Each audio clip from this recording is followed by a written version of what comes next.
Okay, so the next chapter we have is magnetism and matter. Okay, so in this case we are going to learn more about magnets, certain basic properties of magnet. We are going to see how a bar magnet acts, okay, how a solenoid will act like a magnet, what are magnetic field lines, how do we compare it with electrostatics, how do we compare the magnetism with electrostatics, the hypothetical model of a magnet. Okay, then we will see different derivations like the torque acting on the dipole or torque acting on a bar magnet which is placed in a magnetic field. Then we are going to have an electrostatic analog, that is comparison between magnetism and electrostatic. And lastly we are going to learn Earth's magnetism here. Okay, how the earth behaves like a magnet. And the last section to this chapter is magnetic properties of material, which is reduced from your portion for this year, which we do not have. Okay, that is you must be remembering I had mentioned about diamagnetic, paramagnetic and ferromagnetic substances. That basically is reduced from the portion which was the last part of this chapter. So starting with this chapter, coming to the introduction part, what exactly is a magnet, that we need to understand. Okay, so supposing we have a piece of material and that piece of material shows properties such as an attractive property and a directive property. Now what is an attractive property? Basically when you know, supposing we have done this in our school or in the childhood, if you have a magnet and you touch it to a metallic body, it quickly sticks to that body, correct? No, this is nothing but a attractive property of a magnet. This is a attractive property of a magnet. What about a directive property? What do you understand by directive property? So basically, supposing you suspend the magnet freely in the space.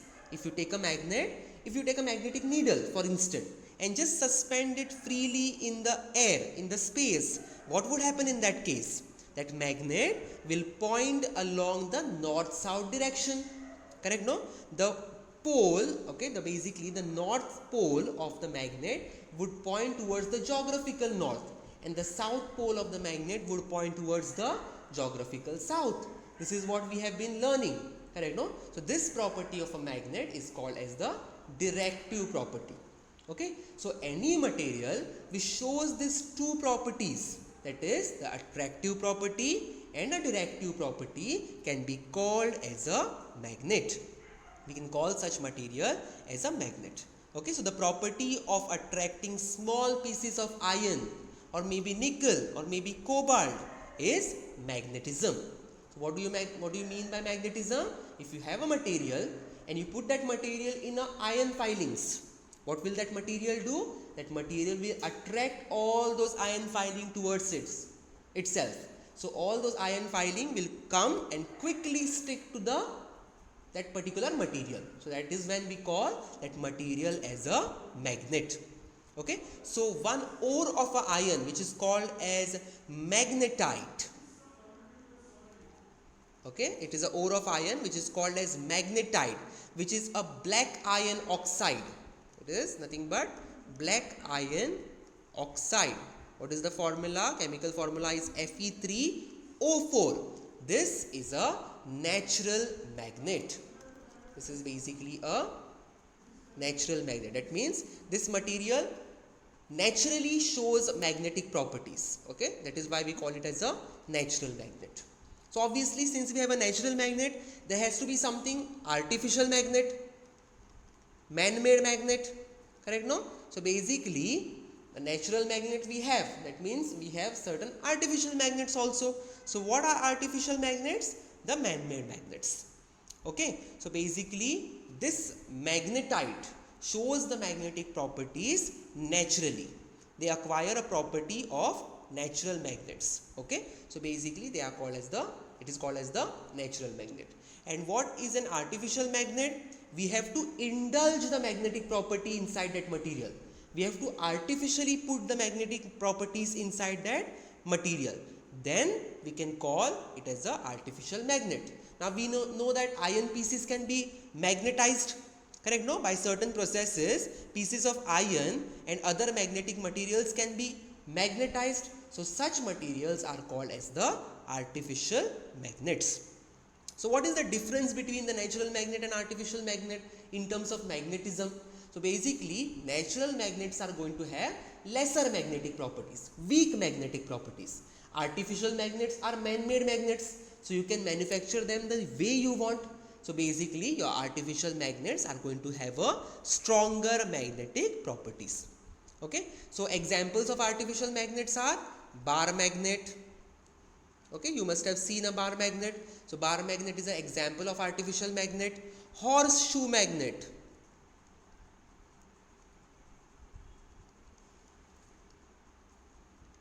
Is again a example of an artificial magnet. Magnetic needle is an artificial magnet which shows us the north-south direction. This is again a artificial magnet. Okay, so what is the advantage of artificial magnet over natural magnet? The advantage of artificial magnet over a natural magnet is that, first point is that it is magnetically stronger. The artificial magnets are magnetically stronger magnets compared to the natural magnets. Okay, second one is they can be made of any convenient shape. They can be made of any convenient shape, the way you want. Now in case of a galvanometer, we saw moving coil galvanometer, we wanted radial field, so we wanted a magnet which is having a concave shape poles, so that can be manufactured. Correct? No, so artificial magnets can be made of any convenient shape and size also. Okay, and the third point is that the polarity can be reversed. That is, north can be made south and south can be made north according to our convenience. The polarity of that magnet can be reversed. This is the third advantage of artificial magnet over natural magnet. Okay, moving on, let us see few basic properties of the magnet.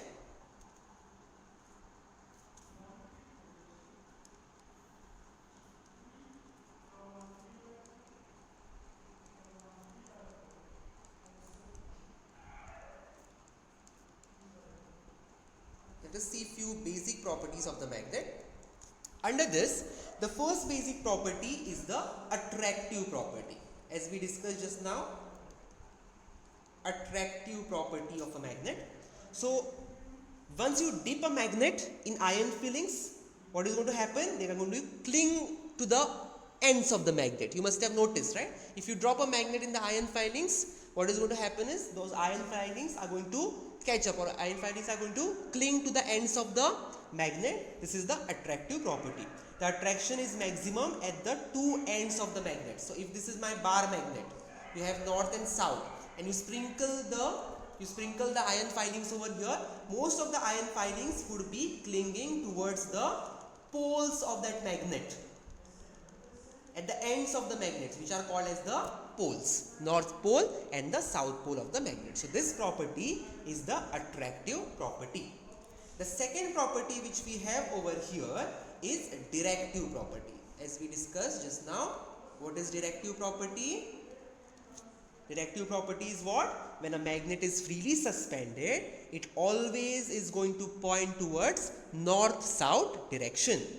The pole pointing towards geographic north will be called as the north pole, and the pole pointing towards geographic south will be called as the south pole. So if you freely suspend a magnet in air, if you just suspend a magnet in air, it is going to point like this, so that the pole which is towards the geographic pole, geographic north pole, will be called as the north pole of the magnet, and the pole which is towards the geographic south pole would be called as the south pole of that particular magnet.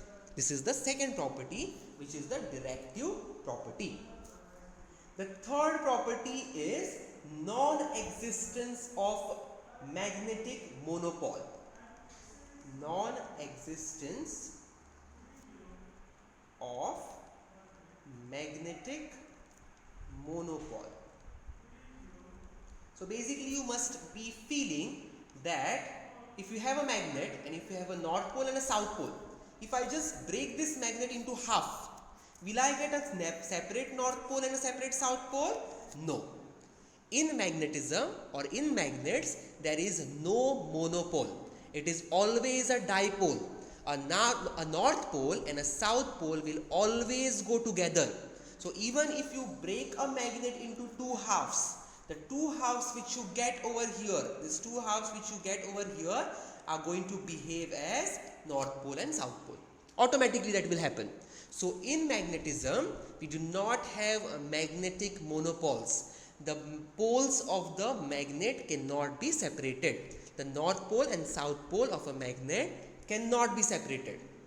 Okay, in charges, in electrostatic, we have monopoles. We have a positive charge, we have a negative charge connected together to have a dipole, and we can separate them together, separate them also. We have separate positive charge, separate negative charge. It is possible. But in case of magnetism, a monopole is not possible. A north pole and a south pole is going to go together. Okay, you cannot separate a north pole and a south pole. This is the next property, that is non-existence of magnetic monopole. Okay, so under this you know that magnetic poles always exist in pair. A north pole and a south pole will always exist in pair. That is, an isolated magnetic pole does not exist. A single magnetic pole will never exist. The fourth point, the fourth property of a magnet is law of magnetic poles. What is laws of magnetic poles? What is law of electrostatics charges? Like charges repel, unlike charges attract. Correct, no? Similarly, like poles are going to repel and unlike poles are going to attract. That means north and north are going to repel, south and south are going to repel, north and south are going to attract. They are going to attract towards each other. Okay, so like poles are going to repel in magnetism and unlike poles are going to attract each other. This is the law of magnetic poles, which makes the fourth property under basic property of a magnet. And the last property we have over here is that magnet can induce magnetism in pieces of substances like iron, nickel and cobalt. Even if this material, that is iron, nickel, cobalt, are originally not magnets, they are not natural magnets, they are normal metals, correct? So still a magnet, if you have a magnet, okay, that magnet can induce magnetic properties, that magnet can produce the magnetic properties in certain materials like iron, nickel and cobalt. That means iron, nickel and cobalt can be converted into a magnet. It is not originally a magnet, but you can convert them into an artificial magnet. So I'll write over here, magnet can induce magnetism in materials like small pieces, okay, materials like iron, cobalt, okay, and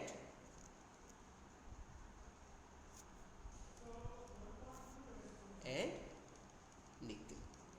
Okay, so this is the last property under the basic properties of the magnet.